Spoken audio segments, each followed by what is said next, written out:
you're joining us, wherever it is that you are. You can listen to us if you are in Port Harcourt, if you're in Lagos, if you're in Abuja as well, and literally anywhere on the planet, you can listen live. We're on facebook.com / Nigeria Info, Nigeria Info PH. Check out all our handles, also via Twitter as well, at Nigeria Info, at Nigeria Info PH. We're on YouTube also. And basically, you can join a conversation, like I said, from anywhere you are in the world. Welcome once again. Now, quite a number of issues are lined up for today's discussions. And I'm not going to be alone on the Nigeria Info Roundtable. I've got a number of other participants, panelists, if you will, who are joining the conversation from different parts of the country. You will get to meet them in a moment. It has been an eventful 2022 for all of mankind, but especially for Nigerians, no doubt about that.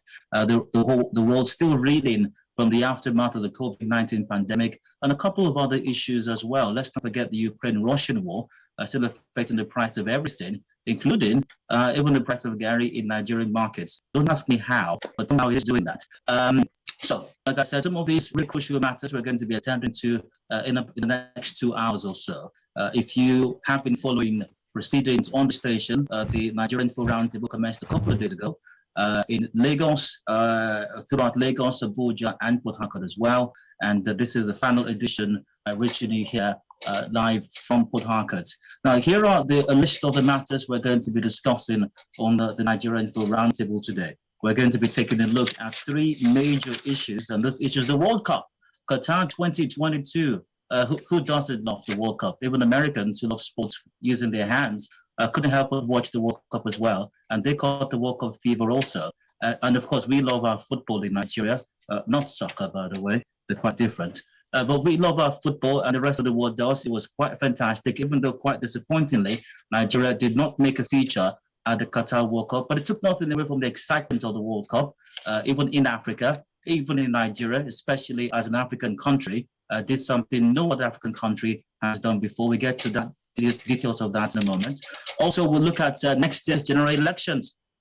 Like I said a while ago, there are a number of issues that are, making waves the world over, catching people's attention the world over.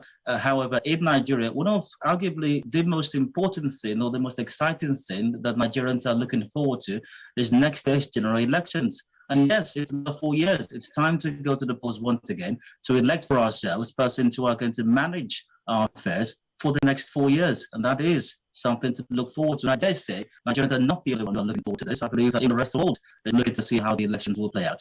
So we will touch on that as well. And speaking of elections, the final matter we're going to touch on is the US midterms. Quite crucial, especially if you're Nigerian. We've modeled our democracy mostly after the American version of it. So it's important that we draw examples for what plays out over there, and not just hook, line, sinker, swallowing what plays out over there, but looking at what they do and what they've done right, and possibly how we can make changes or effect positive changes with our democratic process here in the country as well. Now, by the way, speaking of the US midterms, has Trump finally lost his mojo as far as the Republican Party is concerned? Is Ron DeSantis taking over as the Republican leader and possibly the presidential candidate in next year's elections? Did Biden get an upvote or a thumbs down as far as the results are concerned? These and other matters we'll look at as well when we get to the matter of the US midterms. So those are the issues to be discussed on today's edition or this edition of the Nigeria Info Roundtable. Let's talk 2020. I mentioned at the start that I'm not going to be alone as far as this conversation is concerned. I'm joined by other panelists across the nation, and I'd like to introduce them even right now. Now, joining me as well in Lagos, I've got Sandra Ezekwe Sili. She is the host of Hard Facts in Lagos. Hi, Sandra. Hi, Daya. How you doing? Very well, thank you. Compliments of the season. Compliments of the season to you. Also joining from Abuja, we've got Kimberly Nwachuku. Kimberly is the host of Hard Facts in Abuja. Hi, Kimberly. Hi, Dayo. Compliments of the season. Hi, Sandra. Hi, Kimberly. Great to have you on the show, Kim. Also joining from Lagos, we have Emmanuel Onwuka. Emmanuel is a reporter in Lagos. Emmanuel, hi, welcome to the Roundtable.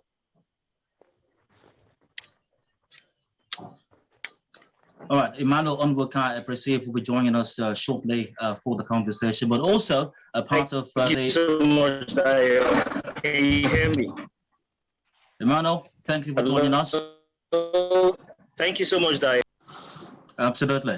Also, a part of this roundtable conversation is Ufoma Egbamino. Ufoma Egbamino is news manager, Cool Wazobia Nigeria Info, stationed in Lagos. Ufoma, you're welcome to the roundtable as well. Hello, Dayo. Hello, everyone. Good afternoon. And to all our listeners who are joining from home and abroad in diaspora, and even if you're in space as well, I hear they've got internet in space also.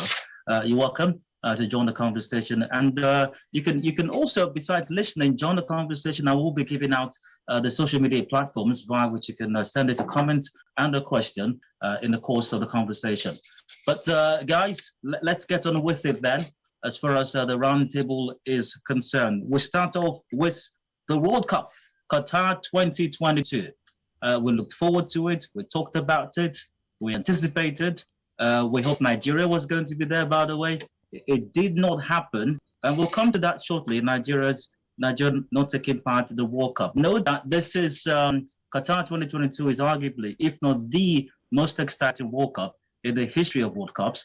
But it did come with its own fair share of controversies. And maybe we'll start from there. Controversies as far as the World Cup is concerned. And Qatar 2022 did not fall short as far as controversies are concerned. Arguably the first or maybe the biggest one was the matter of Qatar bribing, literally buying the hosting rights to the World Cup, allegedly bribing FIFA officials with a view to gaining or securing hosting rights for the World Cup.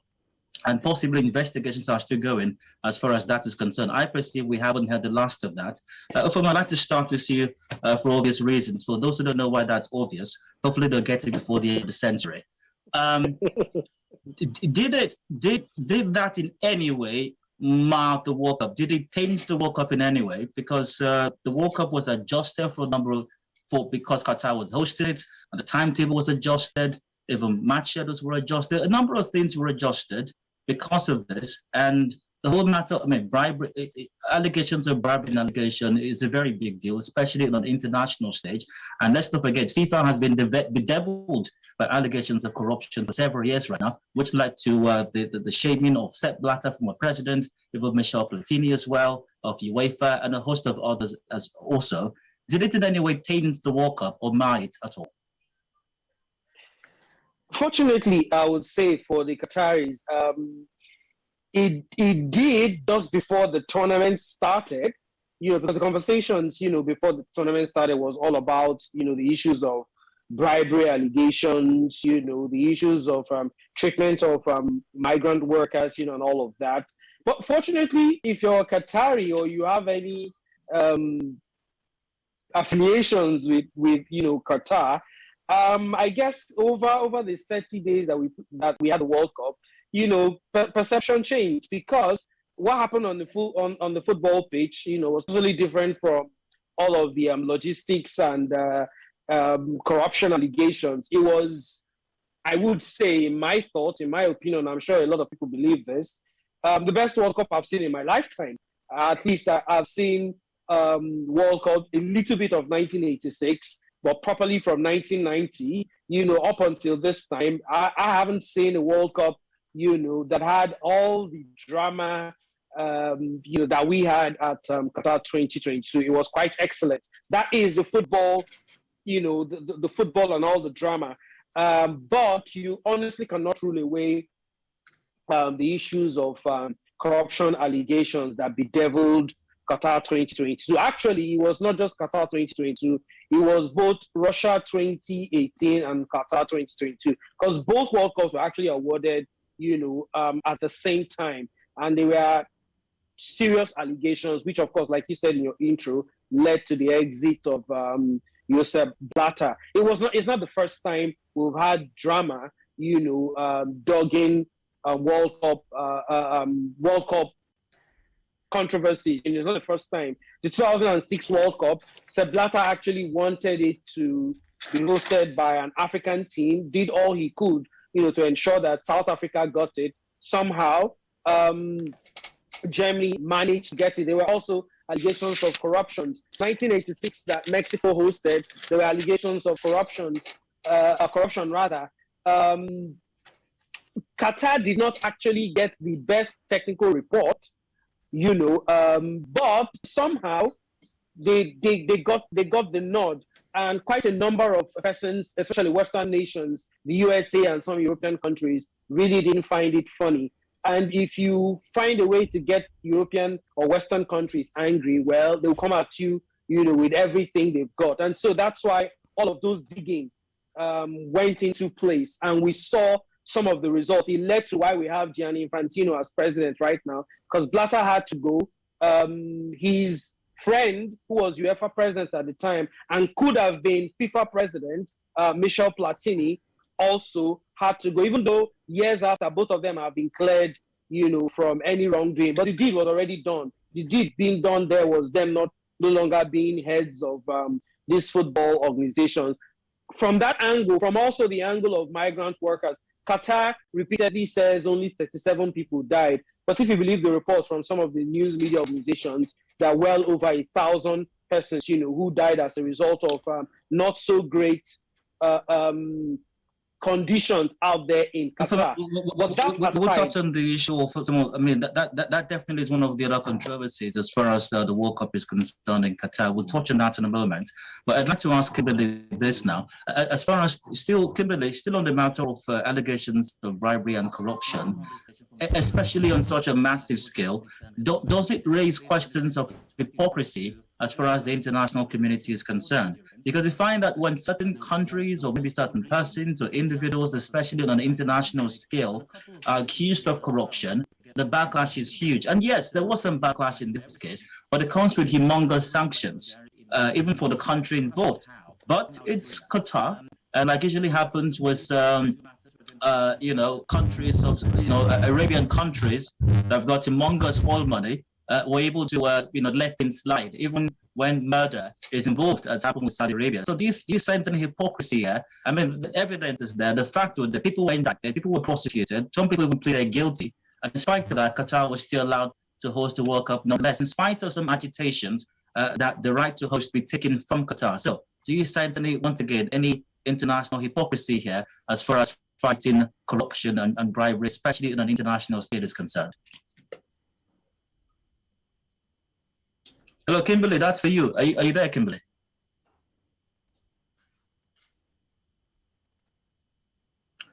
Okay, if Kimberly is unable to respond to that, Emmanuel Omuka, can you take that up, please? Hi, Dayo. Can you hear me very well? Loud and clear. Go ahead, Emmanuel. Okay, so I think that very question is very advanced. I should go for Mike Bamino, who is a sportsman, because most of what we were doing was watching it from the sideline. And especially because Nigeria was not, part of the football or part of the people who were contesting. Most of us did not pay so much attention to it. But what I can tell you for real about the Qatar, especially looking at one thing that goes to the hypocrisy, I saw the whole, bans about how the Qatarians, or how they call themselves, how they were so solid on their demands. Were so solid on what they want for their country, how it's going to happen in their country, how you should respect, what the law that binds the country, regardless of the internationally acclaimed laws or standards, how they want it for themselves. A lot of people would say these are human rights violations. People have the right to do this, to do that, but I personally, I like how they stood their ground on some of these, not every one of the laws, but on some of the law. And it goes to show, how, how people, everybody has the right to be respected. Everybody has their own say. And in as much as we keep saying that there's human rights, you must not enforce your will on some certain people or on the people, that the people have the right to do whatever they want to do. We must all respect our own space. Absolutely, absolutely, Manu. And we would touch on that in a moment. Some of the And this was some of the other controversies as far as the World Cup in Qatar is concerned. We'll touch on that. But what I'd really like a response to at this time, and Sandra, if you could weigh in on this, please. And this is about international politics now. It's not really about hosting the World Cup, but what happened in Qatar.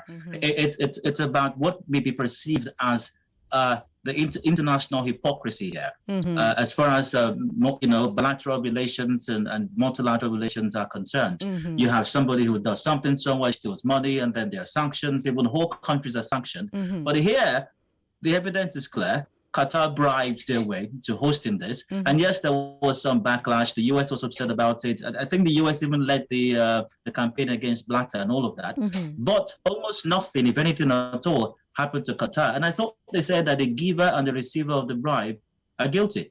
Well, so Blatter was kicked out, and what are you going to do? It's last minute. Are you going to take the World Cup away from Qatar? There's really nothing you can do to Qatar. They've allegedly paid the money, and by the time the talk of did they pay, did they not pay, it was too late. They'd already been announced as the hosts of the World Cup, and I don't think FIFA has ever hidden its agenda, if you can call it that, of not getting involved in the morality or politics of the world, which is why when reports about human rights abuses, etc., started to come forward, FIFA will tell you, well, we don't get involved in the politics. We're just strictly about football. And from what we know about FIFA, Qatar isn't the first host that maybe paid bribes to get the World Cup. Even the South African World Cup that was hosted, I was watching a documentary on Netflix, FIFA Uncovered or Uncensored or something like that, and there are allegations that even South Africa paid thousands of dollars to host the World Cup. FIFA definitely needs to have their house cleaned. However, it's clear that this did not have any reflection on the field one way or the other. And Emmanuel raised an important point about Qatar insisting on their own customs and their own laws being respected. There's a flip side to that, because at the same time, Qatar also knew that FIFA had its own standards before they decided to host, right? So there's a big question about what the bare minimums should be. What are the global standards that should be non-negotiable? What are the things that a host nation should be allowed to change based on their customs? Those are conversations that we can have. But if they never catch all the other people who don't bribe before, I don't think they will start with Qatar to catch who don't allegedly bribe. And we are going to have all of those conversations as well. But we have to move on from that. Let's go to the issue of rights abuses now. That was a very one of the controversies, or one of the things that allegedly or supposedly marred Qatar hosting the World Cup, about what happened to migrant workers and how Qatar treats the LGBTQ community as well, and all of that. And Sandra, you were saying a while ago that yes, as you referenced Emmanuel, yes, people have how they want to do what they do. They have the rules, they have the regulations. But if you're going to host a world a tournament, it's not just about you. You're literally opening your borders and saying the whole world should come in. Right. Should those things matter at all? They should, to an extent. I believe that if you're opening your doors and you're asking people to come, you should have made some concessions. But that's on FIFA, because FIFA at the end of the day is a governing body. FIFA decided this is okay. What you want to do is okay. And by the time they started to walk back on a lot of things, they agreed with FIFA. Because let's not forget that when they were bidding to host the World Cup, FIFA said to them, but you're this and you're this and you're that and you're that. And Qatar said, we're going to make concessions. And then right before the World Cup kicked off, they started to roll back on a number of the agreements they had. They started to put out all of these rules and regulations. People on social media were saying that Qatar is essentially in the phase of, what are you going to do? Not come for the World Cup, not let the World Cup happen. Because at that point, there was nothing the world could do. They were essentially hostages of Qatar, But I think the bigger issue should have been the safety of workers. We now have Qatar admitting that the real casualty figures are higher than what they were saying before the World Cup. And I think that at the end of the day, that's a wider problem about immigrant workers' rights in Qatar and the Gulf. But at the same time, there's this debate about whether or not FIFA should even consider issues like human rights and democracy when they're picking a World Cup host. I said that earlier on. Because generally, like I said, FIFA has taken a very nobody holy pass attitude towards these things. And they've insisted that, football and politics should not mix. But on the other hand, FIFA banned South Africa from football for decades because of apartheid. So there's a question of consistency that FIFA needs to answer, but the bulk of that responsibility ends at FIFA's doorstep, I think. Dio, just to chip in on this, see. Now, Ufam, I'm going to come back to you now. No, it's a follow-up to the question, Ufam, so you can chip in what I'm chipping. Well, it's a follow-up to the question I asked Sandra, and that has to do with the restrictions. I mean, the World Cup, wherever it's hosted, is a carnival. It's not just about the football. It's primarily about the football, but it's a lot more than that. There are a lot of things that go on behind the scenes, even at the venue, at the various stadia in the country that's hosting it. As those restrictions Qatar put in place, say you can't dress in a certain way, or you can't indulge in certain alcohol, for example, and the likes of it. It's like saying for people who want to go watch the World Cup anyway, it's like saying you can't go to your holiday in Jamaica and you can't taste the ganja. It's like saying that you go to. It's like saying you go to a holiday in Miami and you can't sunbathe in your bikini. It's like saying that you go to you come to Port Harcourt and you shouldn't have bully and fish. It's like saying that, So for people, there's so much more to it than just watching the World Cup. And it's interesting to note, by the way, Qatar is a very conservative nation. They have rules about dressing, about modesty, especially when it concerns women. But we all remember that the Croatian model, who was termed the finest lady or the finest face at the Qatar World Cup. And there were images of Qatari men Googling her and seeing pictures of her in a different, quite lovely, might I say, skimpy outfits as well. So, by the way, so Ufama, what do you make of all of these restrictions as far as, because as I asked Andrea a while ago, yes, you have cultures, you have rules, you have regulations, and people should respect that. But when you invite the rest of the world to your country, you should expect that not everybody is going to want to live up to those rules or those expectations. Did that in any way change the World Cup? So what I was about to say to all of this is, all of us are hypocrites. It's one of my favorite lines, We shout when you said you be hypocrite. We shout when it feels like it's not working for us, and then we condemn when we are on the other side of the equation. I'll start with the restrictions. I thought that was Qatarians will say it was well played by them, But what I think that happens is that for the foreseeable future, there is most likely not going to be an Arab nation hosting the World Cup for the foreseeable future, because, like Sandra said, Qatar agreed to all of these things. They agreed at first, that, they were going to make concessions here and there. Alcohol was going to be sold in the stadium, and all of that, But just on the eve of the World Cup, when they felt, hey, we are in the driving seat and the boxing, we're the driver's seat right now. We can take whatever decisions we want to take. See, I believe that they already told FIFA from, a few months before that this is what is going to happen, but FIFA could not let the cat out of the bag. So they waited until a day or two before the tournament, when frankly you could do literally nothing, to make the official announcement. Which to is everyone. why Platini came and said, about I am religious, I am Islam, I am Qatar. I'm like, what are you saying, sir? Exactly, Infantino. Actually, Infantino, sorry, yeah. See, this thing about FIFA and politics, it's always been there. The 1978 World Cup was hosted in Argentina at the time when we had one of the most brutal dictatorial governments out there in Argentina. In fact, the 1978 World Cup, many of us believe, was a PR stunt to wash, that government. Right. Same thing, a lot of persons also believe for the 2022 World Cup, because to a large extent, it was just to put Qatar on the map It was just to do public relations for Qatar, and sort of reduce the number of these conversations about immigrant rights and human rights abuses. But on the flip side, you want to remove the sand from somebody else's eyes. Have you removed the ones in your eyes? The human rights abuses we're talking about, does it not obtain in Western worlds? It's everywhere. It's literally everywhere.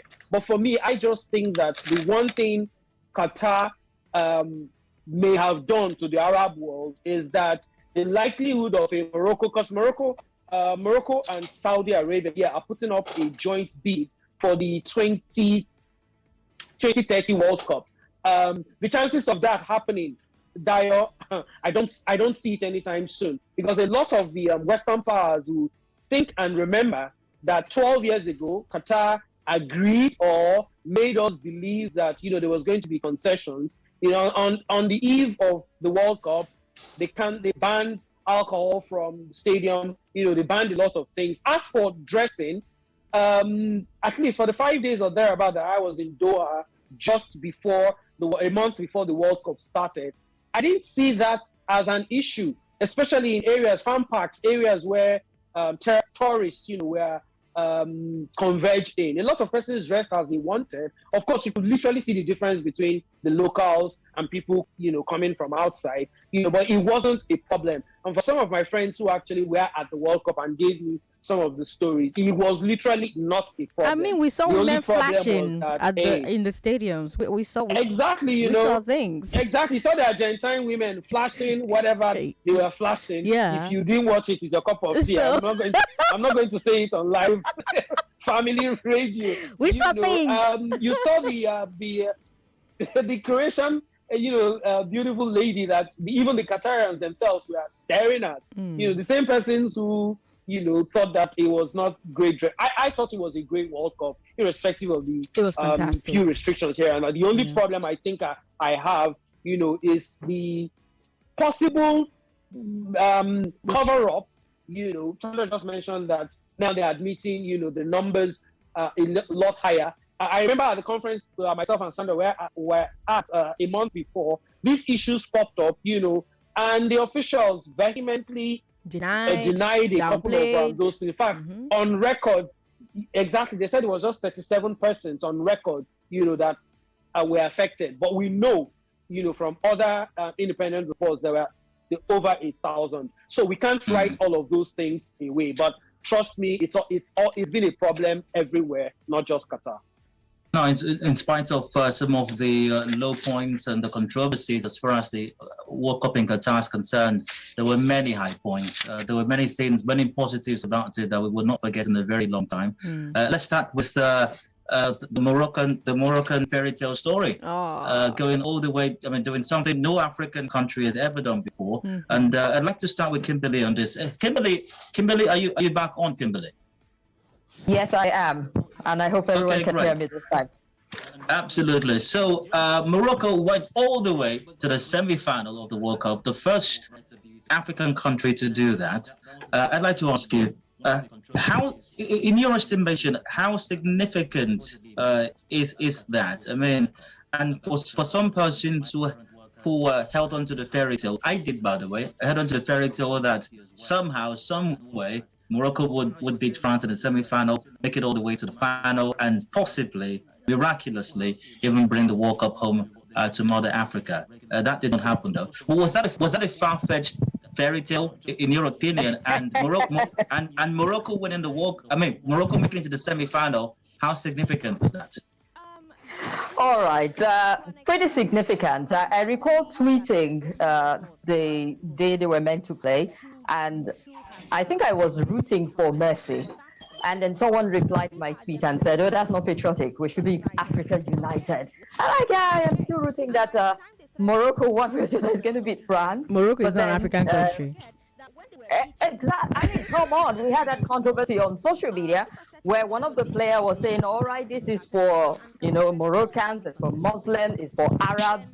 And technically, people like me were removed from the equation. So naturally, there are a lot of people who were vexed by it. I mean, I read a lot of messages of some South Africans, Kenyans, Uganda, who were livid and said, well, this is not fair. We're rooting for you, Morocco, being an African. Yeah, but that's one player. There were other Moroccans, even part of the national team, who identified that this was about Africa. Even the coach, I agree. But you see how one egg can cause some afterthought. Oh, exactly. oh, after they dragged them. They had exactly. So they had this divided support from the continent, from Africa. I know critical mass of people were rooting for Africa. I met Dio. They were in the same canoe with you, hoping that Morocco is somehow. I had to sit at the feet of the A team to learn what advantage and benefit will come to Africa and to countries like Nigeria if they eventually win. They said there was something about a few more slots and the likes of it. Yeah. Not so sure about it. But patriotism will always kick in at one point, and you just hope against all odds that Africa will just take its place on the map through Morocco. It didn't quite happen. I mean, if you look at all the teams, they gave it their very best. At the risk of not sounding very African or too African here, but they gave it their best. So at one point, even when they were playing with France, I was yo-yoing between, oh, Morocco, just do this. Oh, France is really good. Look at Mbappe, look at all the players and how well they're playing. But I think at the end of the day, well, you can't begrudge the teams that came on top. It doesn't make me less African, but of course. They made Africa proud. They did really great, amazing football. I got to know quite a number of the players, and I think moving forward, I will pay attention to what Morocco is doing in the world of football. Can you mention 3 of their players? No, Dio, come on. Come on. That's a tough one. Next question, please. Back to you. So, I mean, it was Kimberly that caused it. She said she now got to know some of their players, so I thought to test that knowledge. So, back to you. Talking about Morocco making it all the way to the semi-final. In what way do you think that would affect African football? Does it open any doorways? Does it advance any courses for Africa in any way at all? In spite of the controversy as to what some Moroccans may have felt about the Africanness or otherwise. And also, Nigeria not making it into the World Cup.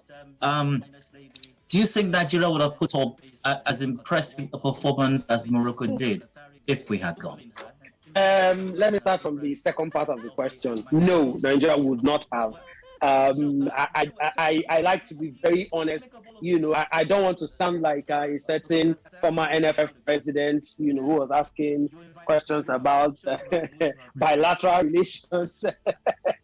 Amadou Pinnick famously before we lost qualification talked about how, do you know what it would mean for Nigeria if Nigeria does not qualify for the World Cup? But yes, we didn't, and we didn't because you could say we probably did not put our house in order. You could also say that the game against Ghana, which we should have gotten something out of, we just did not. But even if we had qualified, we would not have been able to do what Morocco did. By the way, let's also not get too carried away. Just a few months ago at the Nations Cup, Morocco were out of it. In the first round, first round of that competition, they didn't get past the first round. They were knocked out, but they went to the World Cup and they are the 4th place team in the world. Football can be, just decided on small margins like that. But that being said, it was an absolutely brilliant performance from the Moroccans. Yes, it does affect Africa because the next World Cup, we're going to have more than 32 countries playing. The next World Cup will be hosted by 3 nations, Mexico, Canada, and the United States. From then, we'll be having about 48 countries participating. FIFA are not yet certain on what the structure would be like, whether it will be 4 teams in the group as it is right now. So you have maybe 16 groups, or it's going to be 12 groups rather, or it's going to be 3 in a group and you have 16 groups. They are not sure yet. They're still yet to decide, But that being said, what Morocco's performances at the World Cup means is that Africa will get more than the 5 slots, that we do have at the time.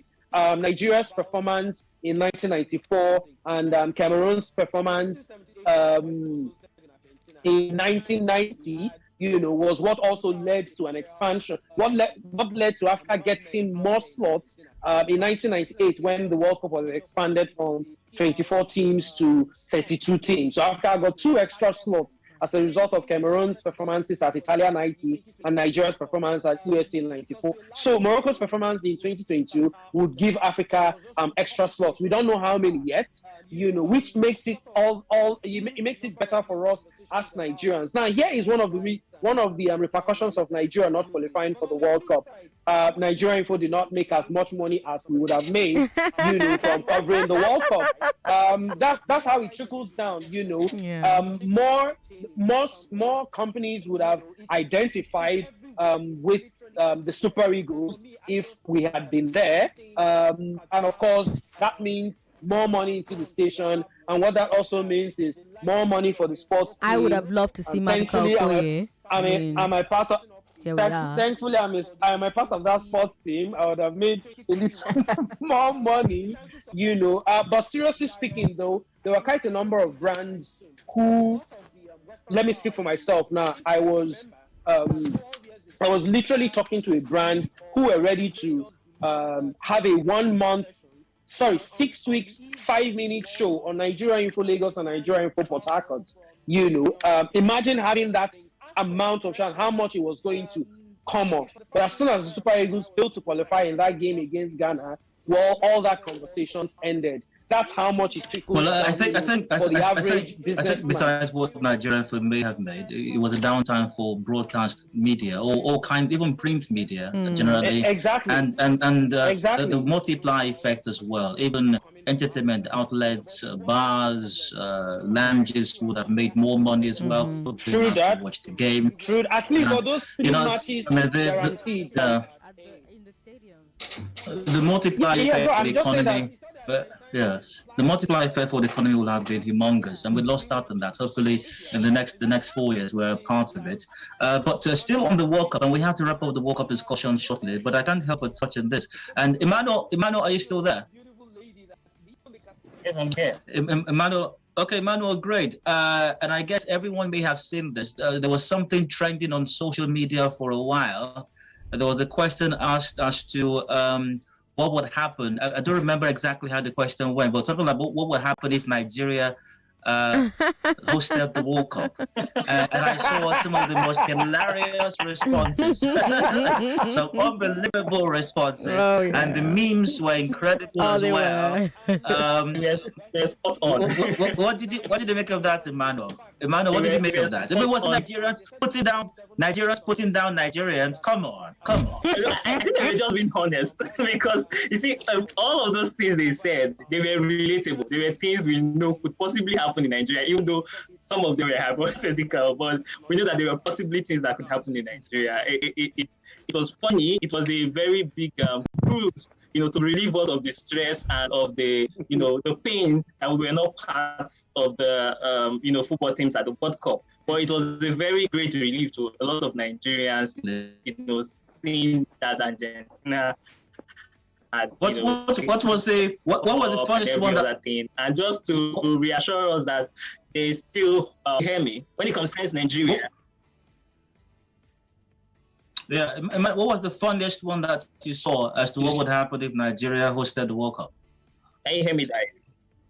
Yes, what was the funniest one that you saw? The funniest reply you saw as to the question? I saw the one about lights, about electricity. Yeah. Okay, man. So I saw the one about electricity. I'd like to ask everybody else. Let's move to Kimberly now. Kimberly, what was the funniest one you saw? The reply to what if Nigeria hosts the World Cup? I think I saw one on Instagram, something about somewhere in Lagos, and the person was I can't even quite remember, but I know that I saw quite a number of them, and they were hilarious. But there was one that stood out for me, and it was if Nigeria hosted the World Cup, something about the cup disappearing or something. I think I saw that one. Sandra, which one did you say? I think it would be the Brazil bus getting stopped by Nigerian police, like park. The team bus. I think Ofoma. probably that. Yeah. Ofoma, how about you? To be honest, I can't really remember. See, all of them. I think They that's were the so best thread of hilarious.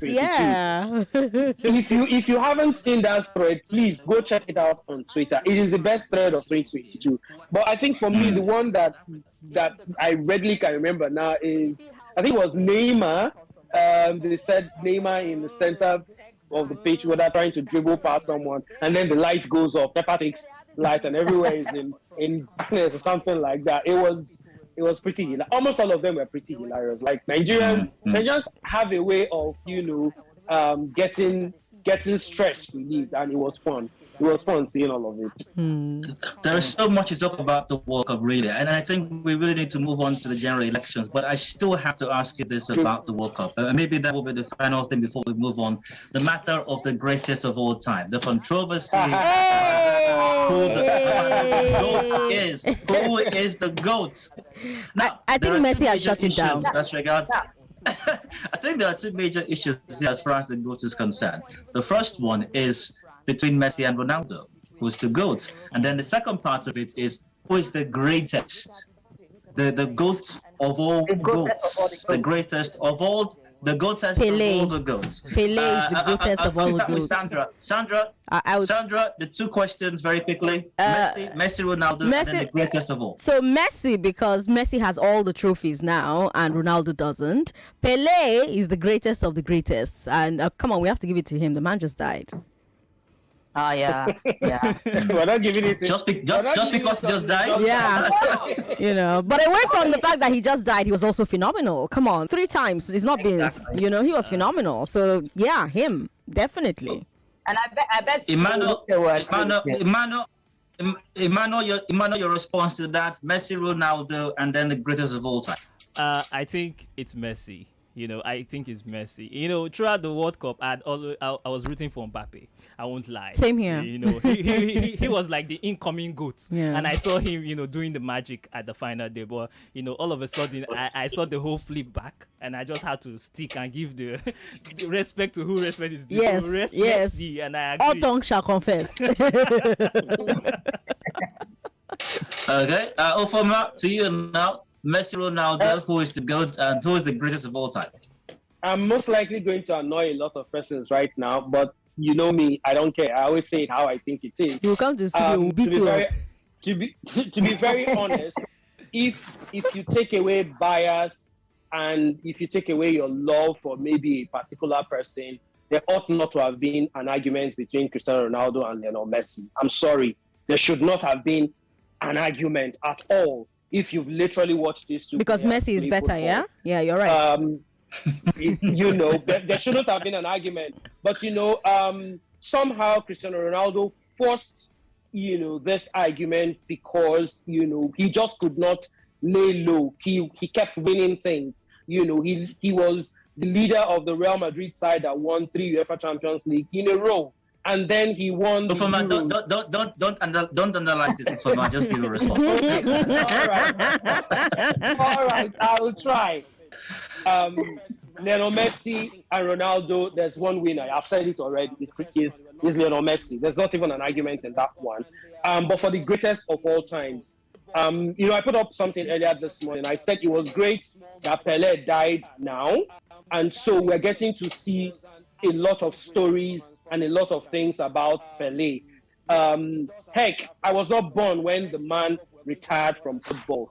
But 42 years after I was born, we are still talking about him. Mm-hmm. Everything you think your favorite footballer has done or did, and I mean everything from dribbles to goals to overhead kicks, every little thing your favorite footballer has done, Pele did it first. He is the first global superstar. He made, I said this, 2 hours ago on our news. Almost everybody has Brazil as the second team they support, if that's not the first team. the reason they do that is because of a certain Pele. Everybody wants to wear the number 10 jersey because Pele made it great to wear it. Shabi will say you should not analyze. The only- Shabi will say you should not analyze. I'm sorry. It's okay. I'm sorry. I got your response.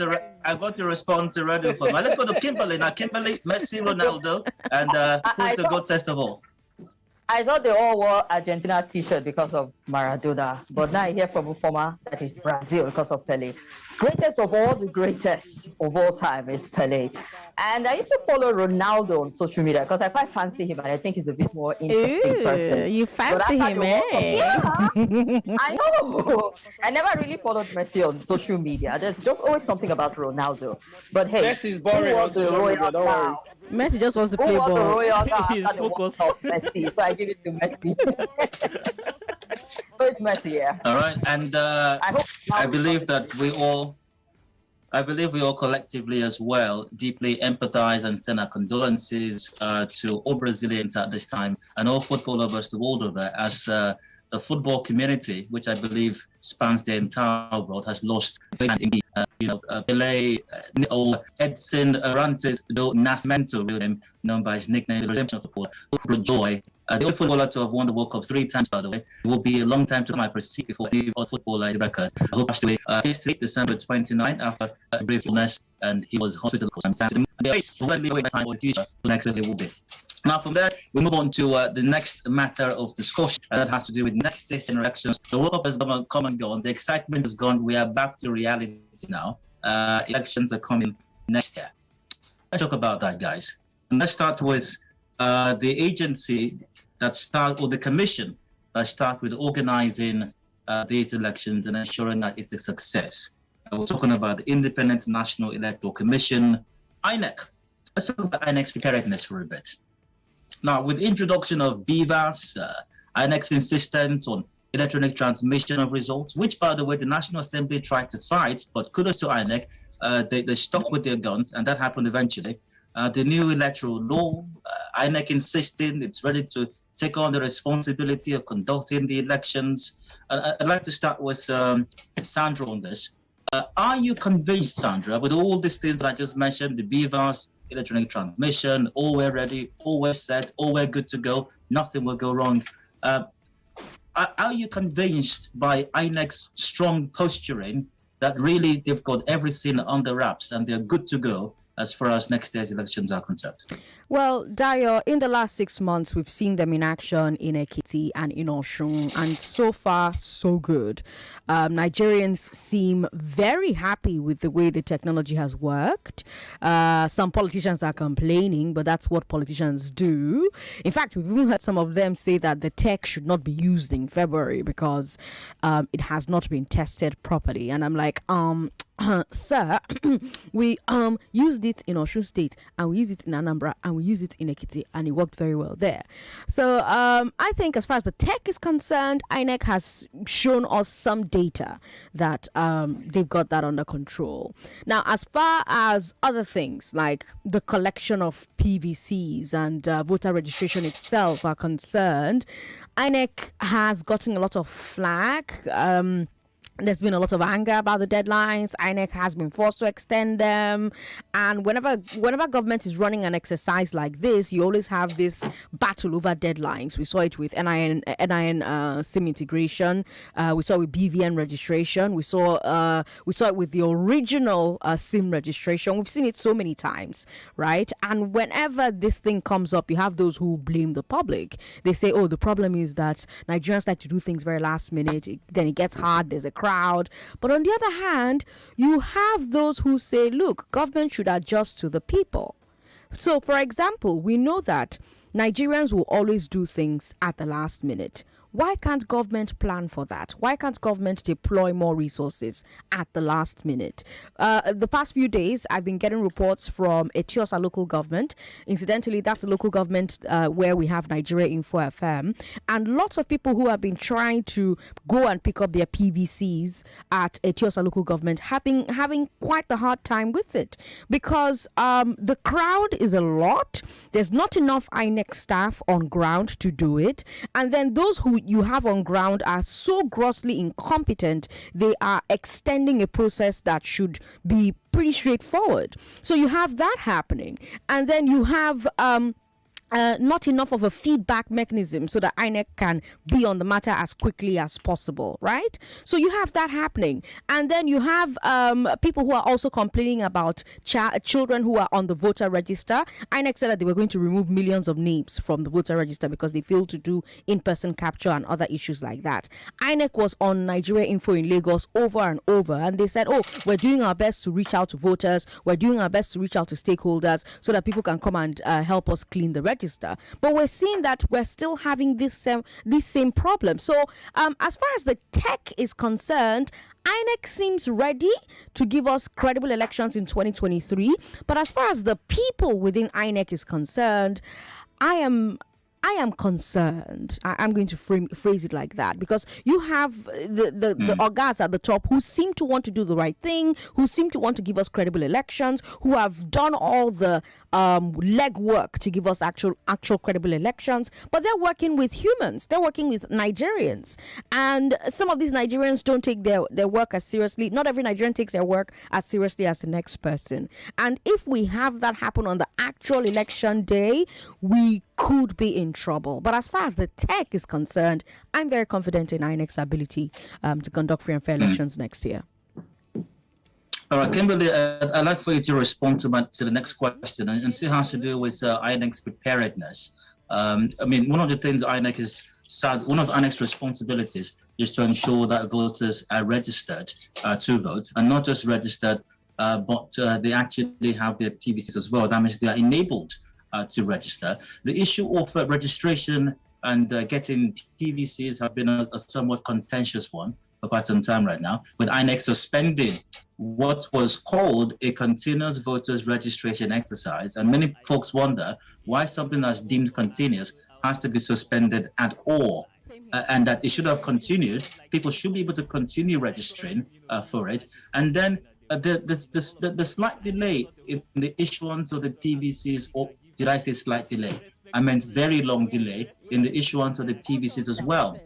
And comparisons have been made. You can walk into a bank and apply for an ATM card and get it in 10 minutes or even less in some cases. And folks have wondered why you can't get a PVC in about the same time, or maybe 24 hours, 48 hours. And yet we have prolonged periods. People are asked to come back months on end and they're able to get the PVCs nonetheless. So with that, in that regard, how well has INEC fared as far as ensuring that voters who are eligible, or potential voters, eligible voters, are able to register and get their PVCs and are able to vote on election day?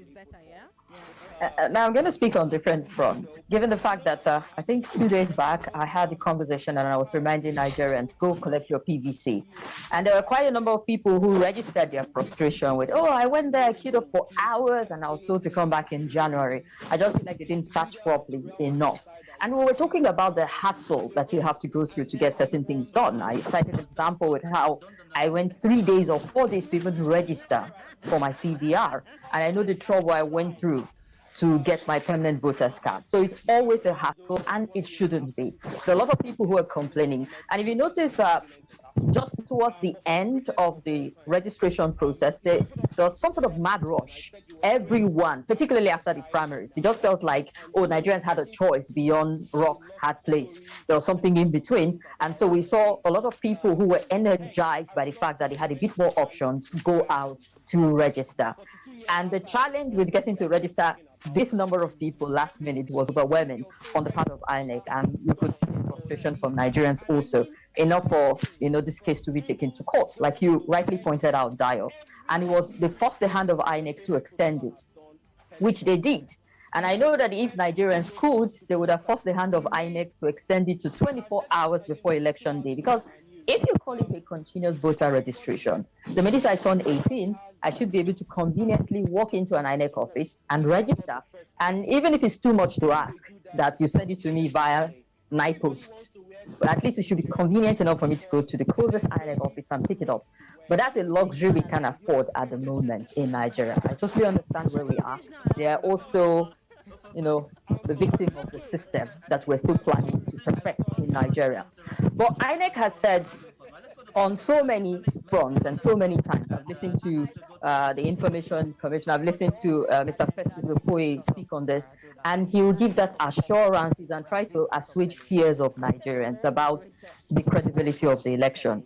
But I've always heard that, and Nigerians will tell you, we hear it from INEC every time there's election around the corner, that we're going to assure you that it's going to be free, fair, credible, and advised to speak to political parties, create awareness for electorate to come out en masse and vote and or whatnot.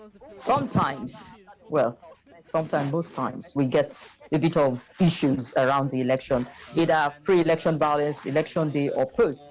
But we've seen some improvement in recent time enough to build that confidence in INEC to saying, maybe just maybe with the use of technology, with the BVAS and all the accreditation process that we saw in the upcoming election, like Sandra mentioned, where there seems to be some improvement. And I recall I had a conversation shortly after our Osun election, and there were quite a number of people who called and said, you know what, Kim, I feel like there's a bit more confidence in how INEC conducted this particular election with the use of BVAS. The fact that polling units did not have overwhelming number, they distributed it enough in the BVAS for, if you had, say, above 750, you had BVAS provided. So it was a bit more planned, a bit more organized. They had other issues, but you see the improvement in the conduct of that election. Now, if we can replicate that on the national front, is another kettle of fish altogether. But that's the hope and the prayer that we should be able to achieve that. So on paper, INEC seemed ready, because I recall the last time we moved an election, it seemed perfect, like they had it all put together in terms of distribution, sensitive, non-sensitive, they had their money and all. But for some reason, logistic reasons, which was given, they had to postpone the election just nick of time. INEC has said it's not going to happen. Exactly, 2019. They've assured Nigerians it's not going to happen, but once bitten, twice shy. So we hope they don't get to do that. And on the surface, it seems like they are ready. Now, the setback that I'm concerned about is with the attacks on INEC facilities. We've seen quite a number of them, particularly in the southeastern parts of the country. How much challenge is that going to pose in 2023 for the states affected? Will these people get the PVCs, even though INEC is saying, 24 hours, 48 hours, we're going to reprint it and send it to them? But if you see the trouble of printing these ones, you start to wonder, can they achieve this in record time? So you look at that, you look at sensitive materials that have been destroyed, you look at also how it perhaps would affect the morale of INEC officials on ad hoc staff that they will employ in this area. So on that front, we will talk about that. We'll talk about it in a moment, and that has to do with security, I believe. We're definitely touching on that shortly. But I'd like to move the conversation along now.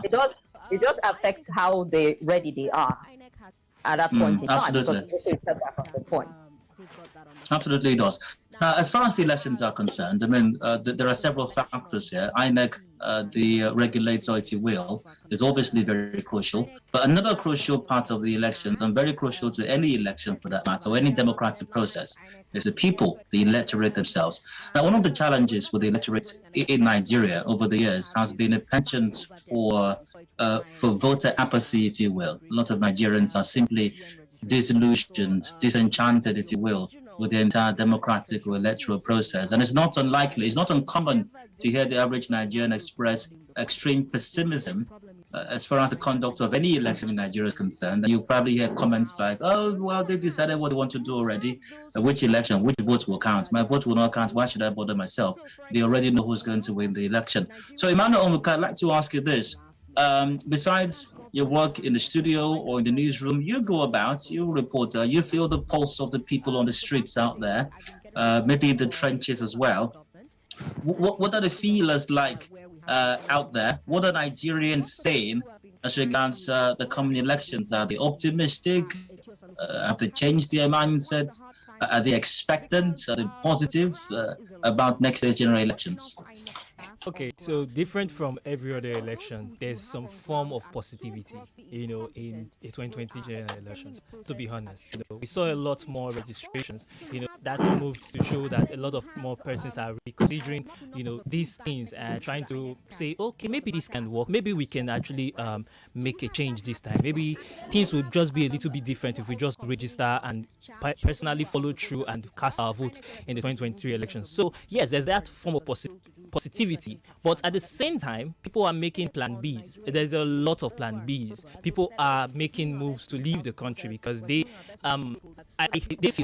feel that there's going to be a lot of security concerns in the coming months to the elections. They feel like it's going to get really, really violent, and people are making plan Bs. People are leaving the country. People are making subsequent plans. I remember I interviewed somebody and I spoke to her and she was like, you see that election period, even Ghana, I'm ready to go to Ghana to just go and stay throughout that month to avoid anything that would happen to me during that period. So there's still this, okay, maybe this can work, and then there's that feeling that, okay, I need to have a plan B in case this does not work, because the way the whole thing is getting in, the way everybody is putting in their work, according to INEC, it said about 40% of the new registrations that they had, were students. They go through how the young people are putting their minds, or how their minds are finally coming to power and saying, okay, fine, maybe this can actually work. Maybe we can actually make a difference. Because you cited just now, saying that people usually, the mindset out there usually is that they've already established this thing before now. People have already decided what they want to do. They just want to do the process,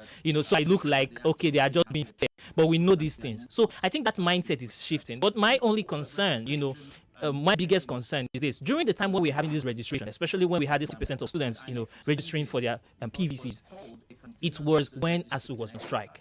The strike was on at that very point in time. And during the election period, one of the things that goes out to parents, one of the advices that parents usually send to their kids is, please don't travel. Don't come back home. Stay where you are. They believe they're safer where they are than coming back home, should in case anything goes wrong. I feel that is going to affect the electoral process. But I don't know how INEC is handling it. Nobody has actually come out to actually address that issue. And I think it's one of the issues that it should really, really come out to address, especially because of these new registrations and how, massive they are. Well, one major thing from your comments, Emmanuel, is that there is a positivity out there with the electorate, maybe possibly unlike what we've experienced with previous elections. So I'll take that one, and that's a good thing I perceive. Definitely, it's a good thing.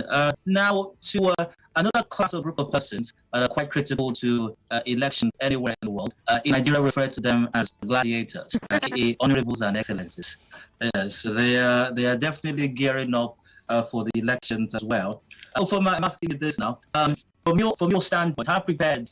We talked about INEC's preparedness. We talked about the electorate as well. Emmanuel said there's a positivity out there. There's an expectant feeling in the air, if you will. Now, the honorables and excellencies, do they sense this as well? Do they sense that there might be a different wind that's blowing these days, or are they still reading from the same script that they've always read over the years? And the script goes something like shouting and screaming expletives at the campaign grounds. They're mad, I be they're not mad. They're foolish, I be they're not foolish. No, these days is Buhari, Buhari, Buhari, Buhari. You like us, I be you not like us. And then you have some A-list, artists or some upcoming artists singing away and dancing away, people dancing with the fear. And that's a campaign, by the way. And also you have the sharing of rice and seasoning cubes and oil. Of course, branded with honorable says, very, very obvious on the packaging. And then you have, let's not forget the frying scenarios on the roads and the dish of Amala advocates as well. And yam roasting also in Port Harcourt in Rivers State. They will stop on the roadside to roast corn and roast butter and fish as well. Some of them I go to salons to make women's hair also. And let's not forget the one that I kind of like, and I'm being sarcastic right now, the carrying of naked babies in rural areas for photo ops. That's very important. You have to carry naked babies. Very, very important. And of course, vote buying. So with all of this, do you think they are poised to still reenact the script they've always, read from over the years, or do you think they sense a changing of the tide, so to speak? Are they amending to that? Ufoma. Well, Dayo, to be very honest, I'm quite shocked, that all of that salon visitations and carrying naked babies and roasting corns, I'm sure they're still happening in Port Harcourt. because I would look at the national scene and I'm seeing, to a large extent, less of that.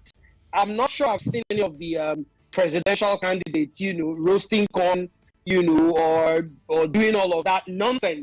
Let me say the way it is, that they did in 2015 and in 2019 or years before. I think to a large extent that the emergence of the certain Peter Obi from the Labour Party somehow changed, the discourse to election campaigns. Instead we are arguing about statistics and whether or not they are correct. At least I saw one of the major presidential candidates, talk about now statistics we go job, at one of the campaigns, So from a national point of view, all of that pedestrian roasting of corn, frying of akara nonsense, I don't see that a lot, and I think it's for the best. As for the preparations of the honorables, I don't know how I'm going to mimic you, and that's your sarcasm. I wish I could mimic you, but I can't.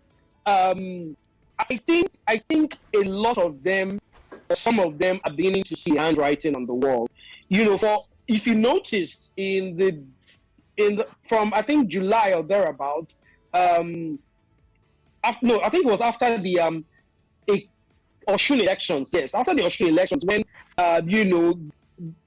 how beavers worked, particularly there, there was this sort of subtle fight in the National Assembly to try to cut down on some of these technology from INEC. Particularly one of the major political parties, kept talking about how was INEC ready, for technology, and all of that, because literally they could see that, hey, the way things you used to work before, it probably might not work again. For someone like me, that gives me some form of confidence. Yes, I still have my reservations, like some of the things Sandra pointed out. It's a human being. I will still do all of this work. So I still have my reservations on some of the lower cadre of INEC staff. But in terms of the technology and preparations by politicians, I think a lot of them are beginning to smile on the wall that, hey, I would have to campaign or possibly go the route of vote buying if I can't convince people to, because sadly, there's poverty in the land, and they weaponize this poverty in such a way that the average man on the street, the rural man on the street, would gladly take your 3,000 and 5,000, whether he votes for you or not. Well, I don't know, but they would love to take, and those little monies can actually influence their vote, whether we like it or not, is just the sad truth. However, I think most of them are beginning to realize that all that thuggery, where on election day they steal ballot boxes, it will not work. It's not going to work this time around. Or that case of 500 people voting at polling units, and then they go to the collation center at the local government and add 1 0 or add 2 zeros to make it either 5,000 or 50,000. All of that is not going to work again, because so here's me thinking, see, I can't put anything past Nigerian politicians. I'm sorry. I can't put anything past them. I honestly think that they are somewhere, plotting. in their covens. I think they are done plotting. I think they're already executing. Exactly. You could argue that. I would argue, yeah, the cynic in me would argue that politicians are possibly behind all of the election violence happening in some areas. I could argue that, possibly it's a way to weaken maybe an opponent. You never can say. I could argue that they're already cooking up. See, we've seen allegations of possible PVC being burned, or being thrown away and all that. What's the assurance that some politician somewhere is not looking at a particular area where he feels his opponent will possibly have more voters and is ensuring that people are disenfranchised even before then?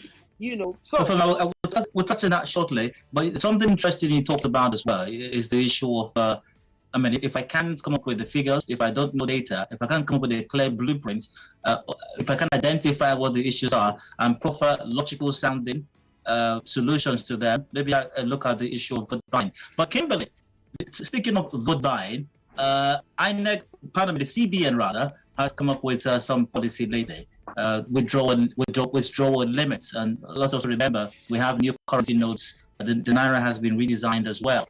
and all of that. So withdrawal limits now, it was initially 100,000 weekly for individuals, 500,000 for organizations. It's been amended now to 500,000 for individuals, 5 million for organizations. Besides issues of money laundering and all of that, the CBN did state as one of its reasons for this policy, especially at this time, it's also designed to combat vote buying.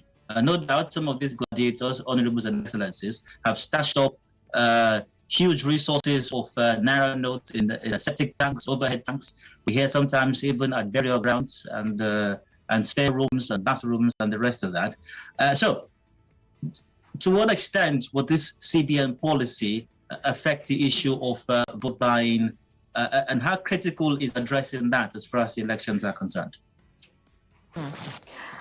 All right. The president has said repeatedly that one legacy is going to be behind is a credible election. And so when I heard of that policy, which was just thrown out of the blues at Nigerians, that we're going to redesign the naira, and I thought to myself, it seemed like the president means business with this.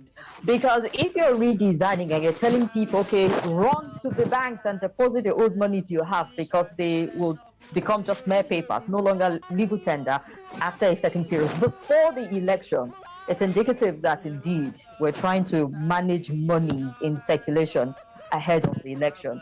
So I kind of buy into that idea. And, a lot of people have been saying, why are we not seeing this redesigned naira in circulation? I take my old naira note to the bank on Saturday. I use the ATM on Monday and I get my old notes back. Where's the new currency? Perhaps CBN is also trying to manage that, is seeing as we edge closer to the deadline. Just reduce money in circulation. So I understand the apprehension on the part of honorables and excellencies who perhaps have had their plans mapped out from when campaign starts on should we maintain 5,000 or 10,000 this 2023 election, to have their hopes that. We saw the National Assembly, Ali Ndume, senator, saying, see, in my constituency, they don't have banks. They can't take their monies to the bank. Extend it to June. And I'm saying, well, that's quite thoughtful of you to think about it now when we're getting closer to the deadline. A lot of Nigerians holding and said, nope, no way. You see, this January, let the deadline stand. Let's ensure that people don't have the opportunity to hoard. And it tells you something, Dio. Trust issues. That Nigerians do not trust these politicians further than they can throw them. So even if they are not campaigning like they used to back in the day and being very pedestrian and trying to talk as if they are all intelligent and bringing out issues, Ufoma, a lot of Nigerians share your sentiments that there's some machinations going on somewhere. These people are still voting. Is it possible that we're just being paranoid? That is paranoia, Sandra, because if you've been abused, like an abusive relationship over time. Are we giving them too much credit? Maybe. That's a very complex question. I have covered the election for some years. And I've walked this earth and this country long enough to understand where this fear is coming from. We have seen people snatch ballot boxes and ride on Okada and disappear and tell you, "Una vote no go count." We have seen people come with guns at the polling unit. So it's a desperate move by politicians. It's do or die. The winner takes it all. But I see them going out of their way. Speaking about desperation of the politicians and whether or not we're giving them too much credit, as alluded to by Sandra just a while ago, the issue of security or insecurity, depending on your perspective, is a very crucial one as far as the elections are concerned. Over the last few weeks and months, there have been reports of INEC offices across the country. In Imo State, I think on 3 or 4 occasions, in different other parts of the country as well, 1 or 2 states in the southwest, it did happen also, where INEC offices were attacked, in some cases razed down. INEC materials were destroyed, PVCs carted away or destroyed as well. What exactly is going on, Sandra? Would you talking about giving credit? would you give this credit to the honorables and the excellencies? Would you credit them with this? And what might even be the purpose of this? And do you think it will in any way affect the conduct of the elections? Well, Dio, you and I host Hard Facts, so we're all about facts. So I try to stay away from speculation. However, I do not put it past politicians, like Ufoma alluded earlier on, doing all they can to make sure that wherever they are worried that they're not strong enough, their opponent loses some of their strength, which gives them some advantage in other places. And this doesn't happen in only Nigeria. I should point that out. So I went to cover the U.S. midterms for Nigeria Info in November, and you found that Republicans were doing a number of insane things to weaken places where Democrats were strong and strengthen places where they were weak, or if you can't strengthen the places where you're weak, or you make your opponents weak in their own places. So I'm not saying that that's what is happening or that that's what's responsible for the insecurity in some parts of Nigeria. I mean, you even have talk of, we may not even be able to have election in some parts of Nigeria because of insecurity. I'm not putting it past politicians and political gladiators. Thank you for that word, Dyer. But I don't have proof or evidence to say, this is in fact what is going on. But people who are speculating that it might be going on, they may not be too far off the mark, because we've seen things like this happen all over the world. We've seen it happen even here in Nigeria. But it remains to be seen if that is indeed what is happening here. I want to see someone actually caught red-handed or on record or on tape, sending boys to go and burn places, etc., etc. I will say, however, that it is very suspect. I don't see the reason why INEC offices are getting targeted. I don't see the reason why INEC offices are being burned. There's no incentive, as a non-player in elections or the election community, or politicians trying to benefit off of chaos and disaster, within the camp of the electoral umpire. So I don't have any data to back this thing I'm saying off. So please don't quote me. Lagos, Abuja, Port Harcourt, Nigeria, diaspora. Don't quote me. If we're talking about the burning of INEC offices, I mean, particularly the one for the Southeast, we can't exclude the activity and the allegation around setting unknown gun people. Targeting that. So I feel there's a sub layer to what is going on ahead of the 2023 election. It might not just be all politics. It just might have some other undertone as to we don't want the election to hold here for some reason, particularly with the secessionist movement. So it could just be that pure vandalism. One of my favorite lines from Game of Thrones is that chaos is a ladder. Somebody somewhere almost always benefits from chaos. That's right. I'll just leave it at that. Okay. And by the way, please join the conversation if you're listening or watching us from anywhere you are on the planet and even beyond as well. You might be in the MCU. Do join us also if you're there.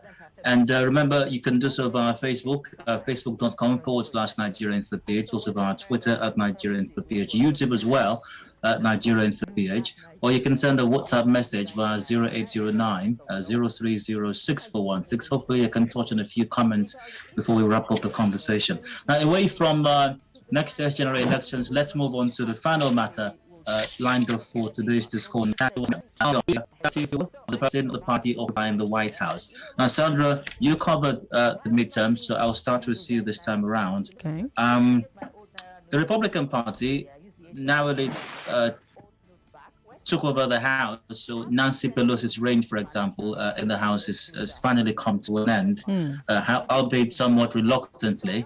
Even if you judged. If you go by her body language when she made the announcement. The Democrats slightly expanded their majority in the Senate as well. Considering what had been considered as Joe Biden's dipping ratings, he's not been doing very well in the polls lately.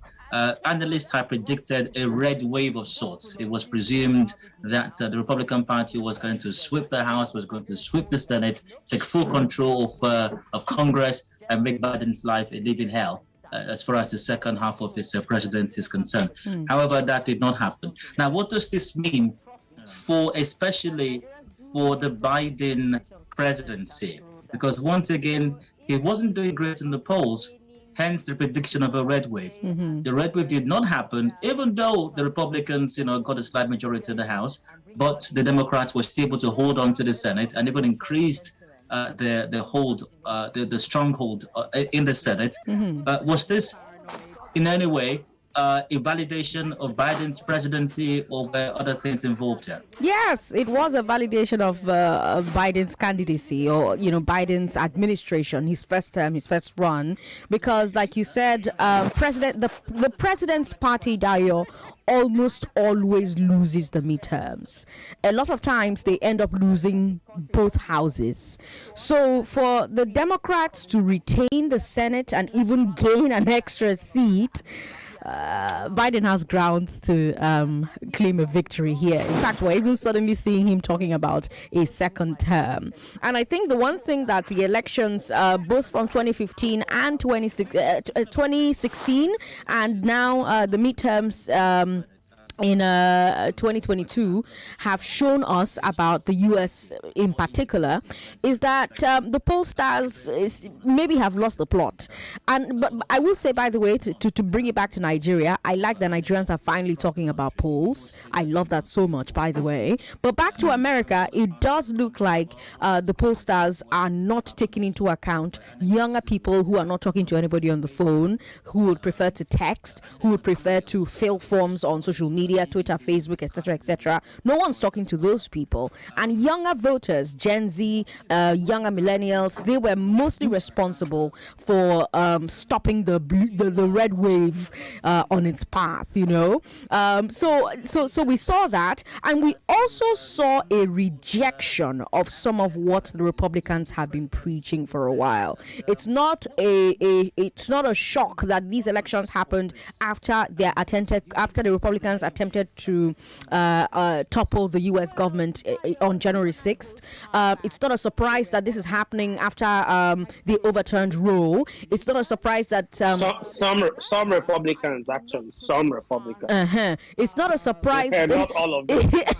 It's not a surprise that this is happening at a time, during the Russia-Ukraine war. So all of these things registered for a number of Americans, and so when some Republicans were going over the top with their own messaging, Americans simply said, okay, no, I know we've been going crazy for a while, but even for us, this is too crazy, And then the young people came out to vote in massive numbers, in part because of that Supreme Court ruling on abortion, for example. And all of that contributed to just solidify Biden's first term, and people suddenly started to say, well, maybe Biden isn't too bad. Biden himself is even now saying, oh, perhaps I'm going to go for a second term. Now, some Democrats don't want him to run again, but if he runs again, he'll most likely be unopposed, most likely not be primaried when the primaries come around. So I think that the elections that happened in the US during the midterms, it was a victory for the Democrats, a victory for Biden. Now, Kimberly, over to you. And talking about still reeling from the last elections, the American presidential elections, way before the midterms, and then they had the insurrection at Congress. Election deniers, which was spot on by election deniers, and I think even most notably, former President Trump as well. However, in these elections, we haven't had, or with the midterms and even in the aftermath of it, but it didn't get the traction it did in the last presidential elections, that, whether rigging the elections or denying the outcome of the elections or the results or anything of that nature. We haven't had a lot of that. Even some of the election deniers from the last time out actually lost in the elections as well. So do you think that from the last presidential elections to the midterms, even though I think it's the insurrection afterwards was a major downside for American democracy, and I've said this before, and I'll say this again. I think that before America starts to point fingers at other countries as far as how they manage their democracy, I think they should look inwards first and deal with their issues. But do you think that American democracy over the last 2 years, maybe, do you think it evolved from what happened in the last presidential elections and this time around, since we had a lot less cases of election deniers or accusations and counter accusations? Well, I would say it's an improvement compared to the previous one that brought Donald Trump in, and all the accusation of Russia's intervention and manipulation. I mean, the first time I sat back and I'm saying, wait, are they saying that they rigged their election from Russia? And he got a lot of Nigerians talking. So we see some sort of improvement, enough that you didn't get much of the people complain about the process of it, or perhaps maybe interference from other external interests like Russia or wherever it will come from. It was a bit more smoother. Say for the insurrection, like you pointed out, that was really a downside. But Kimberly, particularly the election denying fiasco came about when Trump was running for a second term, and because he lost, and then the election denying came on board, and people said, it was rigged, the election was stolen, and all of that. But we didn't have a lot of that now with the midterms. But yeah, we didn't have enough of lot of that because, well, even though Trump was president, we know his rhetorics, and you can drum up some of these things and charge the atmosphere and charge the people enough to say, oh, it was rigged, even if you can't substantiate it at the end of the day. But with the midterm, it was a bit more strategic. It was looking at the House, the Democrats, the Republicans, who is going to topple who is going to get more votes. And I recall the Nigerians were following with keen interest.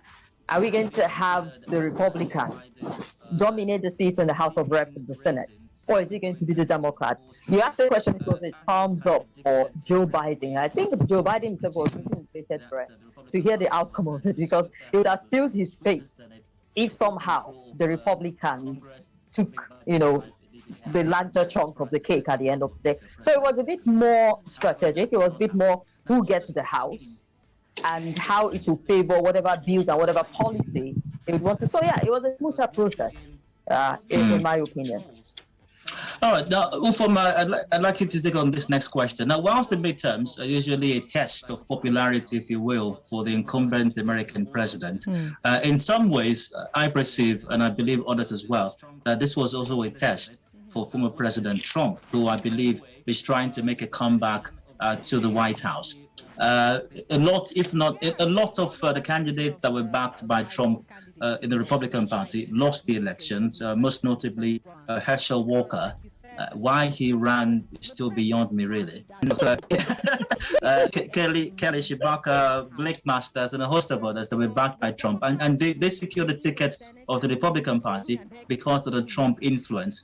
They lost the elections. And it's made members of the Republican Party to question whether Trump has still got that mojo, whether he's still got that magic wand, whether he's still got that ace up his sleeves to be considered the leader of the Republican Party and possibly even the party's presidential candidate in the next presidential election. So what I'm asking you is this, considering what's played out in the midterms, a lot of Trump's candidates that Trump backed lost the elections.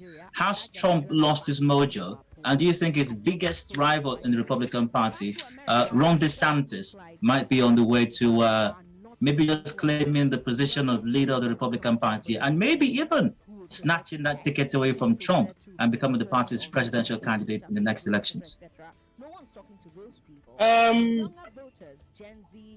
I honestly think the 2024 presidential elections in the US will still be a Donald Trump versus President Biden fight. Sadly, but let's not take away from the fact that Ron DeSantis, absolutely helped himself. He was one of the biggest winners from the midterms. He won his re-election in, let's not forget, a swing state. Some persons, maybe because of the way Republicans have won Florida lately, have forgotten that Florida used to be, a swing state. It used to be a battleground between Republicans and Democrats. But the man DeSantis won it with 20 points. That's a huge number. He flipped even a number of traditional blue areas, to his corner. Such that the New York Post actually, put up a headline, "The Future."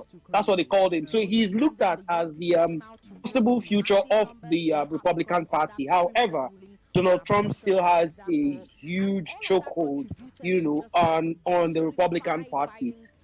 He's still got a lot of the traditional Republican, okay, maybe not traditional Republican voters, those that might want to call the MAGA voters, he's got a lot of The them. MAGA And heads. yeah, in his corner. He never does anything wrong as far as they are concerned, so he still got that sizable chunk. Yes, there are a few traditional Republicans who are looking at it and saying to themselves, is it not time we moved on? How that is going to play out in the primaries for the 2024 elections, well, we would all have to wait and see. But generally speaking, the midterms didn't come the way most or some Americans believed it was going to, play out. For many people, it was thought to be the red wave, that the Republicans were going to get flip a number of the Senate seats. They were going to get a huge number of what's it called? House of Reps seat, but sadly, their margin of victory in the House of Reps wasn't so great, such that McCarthy is now having to make negotiations with that small caucus, that small MAGA caucus, so that he can get that speakership and all of that. Marjorie Green Uncle. And his group, and Marjorie Taylor and our group rather, it's quite crazy for them. However, for me, like I said, one of the big winners also from the US midterms has got to be President Biden himself. There were a number of the major contenders who did not want him to campaign for them in the build-up to the elections. However, I think what tilted, why we didn't see that much of a red wave would be that as economy was arguably the biggest talking point, for voters. However, just almost immediately after, slightly below it, was the issue of the Supreme Court and the fight for reproductive rights, abortion issues. Even though quite a number of voters didn't really like the way the economy was headed, they were still not comfortable with where Marjorie Taylor and her right-wing gang, in the Republican Party wanted to take reproductive rights too. So you could say it was more or less like a repudiation of all of those very strict roles that some Republicans wanted them to go. Will it make Donald Trump no longer as strong as he has been over the last 5 years? I think it's left to be seen. But DeSantis hasn't done himself bad. He's done himself huge favor by getting his re-election. And there are quite a number of people in the Republican Party who are looking at him and saying, hey, this guy is the same anti-immigrant, anti-LGBT, anti-abortion kind of person as Donald Trump. Okay. But with a less hysterical version, you might want to say, of Donald Trump. So maybe they might be looking at him as the presidential candidate. And I think this is really trying to make a bold prediction. I think if DeSantis gets that ticket, he may most likely topple Biden. Most likely. All right, we have to wrap this up shortly, guys. So Sandra, in a minute, and I hope you can respond to this in a minute. I'm sure you won't analyze it as much as Ufoma would have done. Is American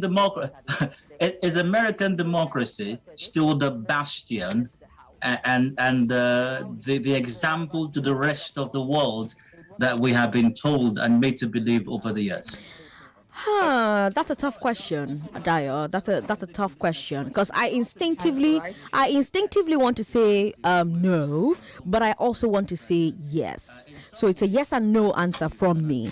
Yes, because well, we saw what happened. I don't think the American embassy will deny your entry next time.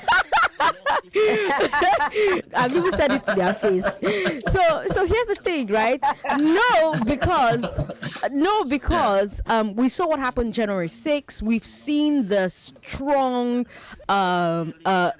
denial of credible elections that they had. In Arizona, one of the states that I visited to cover the elections, we've even seen Carrie Lake and a few Republicans denying the results of the Arizona governorship elections. So you're always going to have a few of those crazy heads. But I'm saying yes. MAGA heads. I'm going to say yes. It's still a bastion of democracy because the midterms was largely a rejection of election denial. It was largely a rejection of you can't try to what's the word I'm looking for? How do you say that sentence again? You can't try a coup. You can't try to topple the U.S. government, a democratically elected government. That was what the midterms was about. It was about we know like this thing, not be who we be this, and you gotta get rid of it. But I say on the other hand, you also have Americans doing some Republicans and some supporters of the Republican Party doing all they can to intimidate voters, to get voters to not come out on election day to vote. But you also have a lot of other Americans fighting them. NGOs, Democrats themselves, interested parties, regular citizens, all rising up to fight these people who are trying to make it harder and harder for other Americans to vote. So, yes and no. You know, it's still a bastion because people are fighting to maintain it. And that's what democracy is, isn't it? Yes, I know it is then. And on that note, we are wrapping up this, might I say, I've had a fantastic time conversing with you guys. The Nigeria Info Roundtable, Let's Talk 2022 has come to an end. Interesting matters we've taken a look at. The World Cup, Qatar 2022, next year's general elections in Nigeria, and finally the US midterms. And thank you very much for being a part of it, especially the team from across the country who have joined the conversation. Sandra Kwesili is host of Hard Facts in Lagos. Sandra, it's been good having you on the conversation. Good having you as well. Kimberly Wachiku is host of Hard Facts in Abuja. Kimberly, it's been a pleasure having this conversation with you also. Same here. Thank you, Dio. Emmanuel Onwuka is a reporter in Lagos. Emmanuel, it's been great talking with you. Hope you visit Port Harcourt sometime soon again. Very soon, most likely. And Ufoma Bamino is a news manager who was with the Nigeria Info. Ufoma is not going anywhere. He's coming to Port Harcourt inevitably. Thank you, Ufoma. And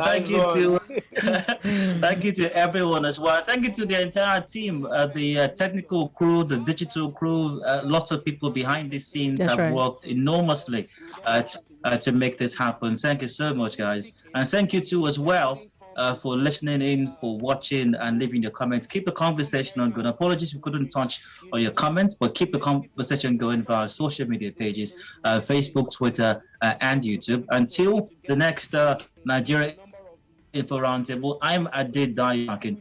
Thank you very much for listening, and keep contributing your quota to nation building and national development. Lagos. Let's keep talking right here in Lagos, shall we? 0700-993-993. You can talk about any of the things that we just discussed on the round table. We've got WhatsApp. WhatsApp is 080-959-74.